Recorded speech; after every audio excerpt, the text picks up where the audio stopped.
கொழும்பு முகத்துவாரம் பகுதியில் உள்ள வீடொன்றில் கப்பம் பெற்றுக் கொள்வதற்காக சென்ற 4 ராணுவ உறுப்பினர்கள் கைது செய்யப்பட்டுள்ளனர்.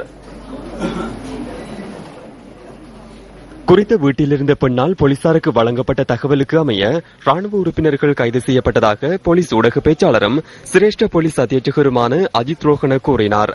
இதேவேளை ராணுவத்தினரும் போலீசாரும் இணைந்து இது தொடர்பான விசாரணைகளை ஆரம்பித்துள்ளதாக பதில் ராணுவ பேச்சாளர் பிரிகேடியர் ஜெயநாத் ஜெயவீர குறிப்பிட்டார்.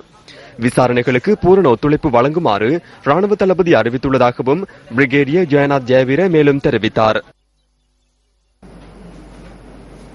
எம்பிலிபிட்டிய பிரதேசத்தில் நேற்று இடம்பெற்ற நிகழ்வொன்றில் மக்கள் விடுதலை முன்னணியின் தலைவர் அனுரகுமார திசாநாயக்க கலந்து கொண்டார்.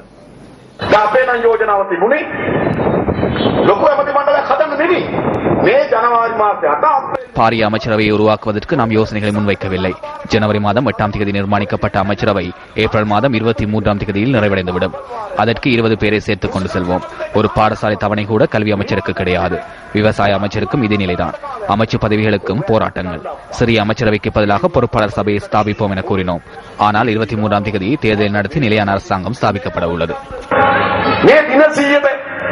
අපිට යෝජනා කරේ හදමු පොඩි කැබිනට් මණ්ඩලයක් කරනකොට බාරකාර මණ්ඩලය මේ ටික පවත්වාගෙන යන්න දෙපේ පොඩි ඇමති මණ්ඩලයක් පත් කරලා ප්‍රේමාසී ඉස්සුරත් යන්න කියලා ඊළඟ දින නැගෙන උඩාන්න